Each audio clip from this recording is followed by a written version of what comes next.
ನಾವು ಯಾರಿಗೇ ಆಗಲಿ ಮಾತು ಕೊಡಬೇಕಾದ್ರೆ ಯೋಚನೆ ಮಾಡಿ ಮಾತು ಕೊಡಬೇಕು. ಯಾಕೆ ಅಂತಂದರೆ ನಮಗದು ಮಾತಾಗಿರುತ್ತೆ, ಅದು ಅವರಿಗೆ ಜೀವನವೇ ಆಗಿರುತ್ತೆ. ಅದಕ್ಕೋಸ್ಕರ ತುಂಬ ಯೋಚನೆ ಮಾಡಿ ಮಾತನ್ನು ಕೊಡಬೇಕು. ಒಬ್ಬ ಸಾಹುಕಾರ ಹೇಗೆ ರಸ್ತೆಯಲ್ಲಿ ನಡ್ಕೊಂಡು ಹೋಗ್ತಾ ಇರ್ತಾನೆ, ತುಂಬ ಚಳಿಗಾಲ, ರಾತ್ರಿ ಹೊತ್ತು. ಅಲ್ಲೊಬ್ಬ ಭಿಕ್ಷುಕ ಗಡಗಡಗಡನ ನಡುಗ್ತಾ ಕೂತಿರ್ತಾನೆ.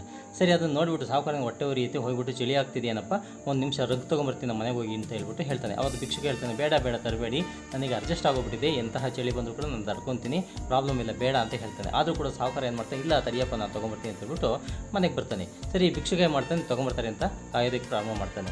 ಸರಿ, ಈ ಸಾಹುಕಾರ ಮನೆಗೆ ಬಂದಿದ್ರು ಏನೋ ಒಂದು ಕೆಲಸವನ್ನು ಮಾಡ್ತಾ ತೊಗೊಂಡು ಹೋಗೋದನ್ನು ಮರ್ತು ಬಿಡ್ತಾರೆ.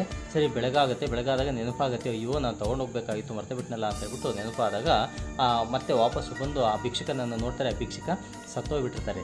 ಅದನ್ನು ನೋಡಿಬಿಟ್ಟಾಗ ಇವ್ರಿಗೆ ತುಂಬ ಬೇಸರ ಆಗುತ್ತೆ, ಅಯ್ಯೋ ಸತ್ತೋಗ್ಬಿಟ್ಟಿದ್ದಾರಲ್ಲ ಅಂತೇಳ್ಬಿಟ್ಟು. ಆ ಸಂದರ್ಭದಲ್ಲಿ ನೋಡಿದಾಗ ಆ ಭಿಕ್ಷುಕನ ಕೈನಲ್ಲಿ ಒಂದು ಪತ್ರ ಇರುತ್ತೆ. ಆ ಪತ್ರವನ್ನು ತೊಗೊಂಡು ನೋಡ್ತಾರೆ. ಅದರಲ್ಲಿ ಈ ಥರ ಬರೆದಿರುತ್ತೆ, ಏನಪ್ಪ ಅಂತಂದರೆ, ನಾನು ಸಾಹುಕಾರ್ರೆ, ನನಗೂ ಮತ್ತು ಚಳಿಗೂ ತುಂಬ ಅಡ್ಜಸ್ಟ್ ಆಗಿತ್ತು, ನಾನು ಚೆನ್ನಾಗಿ ಜೀವನವನ್ನು ಮಾಡ್ತಾಯಿದ್ದೆ. ಯಾವಾಗ ನೀವು ರಗ್ ತೊಗೊಂಡ್ಬಿಡ್ತೀನಿ ಅಂತ ಹೇಳಿದರೆ ಆವಾಗ ನನಗೆ ಚಳಿಯನ್ನು ತಡ್ಕೊಳ್ಳೋದಕ್ಕೆ ಸಾಧ್ಯ ಆಗಲಿಲ್ಲ, ರಗ್ ಬರುತ್ತೆ ಅಂತ ಹೇಳ್ಬಿಟ್ಟು ಕಾಯ್ತಾ ಇದ್ದರೆ ನೀವು ತೊಗೊಂಬರಲಿಲ್ಲ. ದಯವಿಟ್ಟು ನಿಮ್ಮ ಜೀವನದಲ್ಲಿ ಯಾರಿಗೂ ಕೂಡ ಈ ಥರ ಮಾತನ್ನು ಕೊಡೋಕೆ ಹೋಗ್ಬಿಡಿ.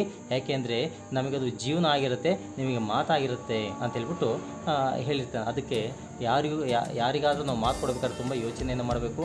ಯಾರಿಗಾದರೂ ಇಂಥ ಅನುಭವ ಆಗಿದ್ದರೆ ಕಮೆಂಟ್ ಮಾಡಿ, ಹಾಗೆ ಈ ವಿಡಿಯೋನ ಶೇರ್ ಮಾಡಿ, ಲೈಕ್ ಮಾಡಿ, ಫಾಲೋ ಮಾಡಿ.